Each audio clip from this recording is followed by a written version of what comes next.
बृहस्पति देव की कथा। भारतवर्ष में एक प्रतापी और दानी राजा राज्य करता था। वह नित्य गरीबों और ब्राह्मणों की सहायता करता था। यह बात उसकी रानी को अच्छी नहीं लगती थी। वह न ही गरीबों को दान देती, न ही भगवान का पूजन करती थी और राजा को भी दान देने से मना किया करती थी। एक दिन राजा शिकार खेलने वन को गए हुए थे, तो रानी महल में अकेली थी। उसी समय बृहस्पति देव साधु वेश में राजा के महल में भिक्षा के लिए गए और भिक्षा मांगी। रानी ने भिक्षा देने से इनकार किया और कहा, हे साधु महाराज, मैं तो दान पुण्य से तंग आ गई हूँ। मेरा पति सारा धन लुटाते रहते हैं। मेरी इच्छा है कि हमारा धन नष्ट हो जाए, फिर न रहेगा बांस न बजेगी बांसुरी। साधु ने कहा, देवी तुम तो बड़ी विचित्र हो। धन संतान तो सभी चाहते हैं। पुत्र और लक्ष्मी तो पापी के घर भी होने चाहिए। यदि तुम्हारे पास अधिक धन है तो भूखों को भोजन दो, प्यासों के लिए प्याऊ बनवाओ, मुसाफिरों के लिए धर्मशालाएं खुलवाओ। जो निर्धन अपनी कुंवारी कन्याओं का विवाह नहीं कर सकते, उनका विवाह करा दो। ऐसे और कई काम हैं जिनके करने से तुम्हारा यश लोक परलोक में फैलेगा। परंतु रानी पर उपदेश का कोई प्रभाव न पड़ा। वह बोली, महाराज आप मुझे कुछ न समझाएं। मैं ऐसा धन नहीं चाहती जो हर जगह बांटती फिरूं। साधु ने उत्तर दिया, यदि तुम्हारी ऐसी इच्छा है तो तथास्तु। तुम ऐसा करना कि बृहस्पतिवार को घर लीपकर पीली मिट्टी से अपना सिर धोकर स्नान करना, भट्टी चढ़ाकर कपड़े धोना। ऐसा करने से आपका सारा धन नष्ट हो जाएगा। इतना कहकर वह साधु महाराज वहां से आलोप हो गए।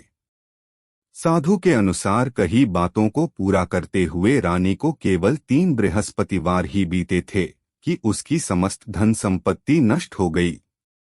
भोजन के लिए राजा का परिवार तरसने लगा। तब एक दिन राजा ने रानी से बोला कि हे रानी, तुम यहीं रहो, मैं दूसरे देश को जाता हूँ, क्योंकि यहाँ पर सभी लोग मुझे जानते हैं। इसलिए मैं कोई छोटा कार्य नहीं कर सकता।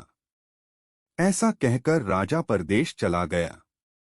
वहां वह जंगल से लकड़ी काटकर लाता और शहर में बेचता। इस तरह वह अपना जीवन व्यतीत करने लगा। इधर राजा के परदेश जाते ही रानी और दासी दुहखी रहने लगी। एक बार जब रानी और दासी को 7 दिन तक बिना भोजन के रहना पड़ा, तो रानी ने अपनी दासी से कहा, हे दासी, पास ही के नगर में मेरी बहन रहती है। वह बड़ी धनवान है। तू उसके पास जा और कुछ ले आ, ताकि थोड़ी बहुत गुजर बसर हो जाए। दासी रानी की बहन के पास गई। उस दिन गुरुवार था और रानी की बहन उस समय बृहस्पतिवार व्रत की कथा सुन रही थी। दासी ने रानी की बहन को अपनी रानी का संदेश दिया, लेकिन रानी की बड़ी बहन ने कोई उत्तर नहीं दिया। जब दासी को रानी की बहन से कोई उत्तर नहीं मिला तो वह बहुत दुखी हुई और उसे क्रोध भी आया। दासी ने वापस आकर रानी को सारी बात बता दी। सुनकर रानी ने अपने भाग्य को कोसा। उधर रानी की बहन ने सोचा कि मेरी बहन की दासी आई थी, परंतु मैं उससे नहीं बोली, इससे वह बहुत दुखी हुई होगी। कथा सुनकर और पूजन समाप्त करके वह अपनी बहन के घर आई और कहने लगी, हे बहन, मैं बृहस्पतिवार का व्रत कर रही थी। तुम्हारी दासी मेरे घर आई थी, परंतु जब तक कथा होती है तब तक न तो उठते हैं और न ही बोलते हैं, इसलिए मैं नहीं बोली। कहो दासी क्यों गई थी? रानी बोली, बहन तुमसे क्या छिपाऊं, हमारे घर में खाने तक को अनाज नहीं था। ऐसा कहते कहते रानी की आंखें भर आई। उसने दासी समेत पिछले 7 दिनों से भूखे रहने तक की बात अपनी बहन को विस्तार पूर्वक सुना दी। रानी की बहन बोली, देखो बहन, भगवान बृहस्पति देव सबकी मनोकामना को पूर्ण करते हैं। देखो, शायद तुम्हारे घर में अनाज रखा हो। पहले तो रानी को विश्वास नहीं हुआ, पर बहन के आग्रह करने पर उसने अपनी दासी को अंदर भेजा तो उसे सचमुच अनाज से भरा एक घड़ा मिल गया। यह देखकर दासी को बड़ी हैरानी हुई। दासी रानी से कहने लगी, हे रानी, जब हमको भोजन नहीं मिलता तो हम व्रत ही तो करते हैं, इसलिए क्यों न इनसे व्रत और कथा की विधि पूछ ली जाए, ताकि हम भी व्रत कर सकें।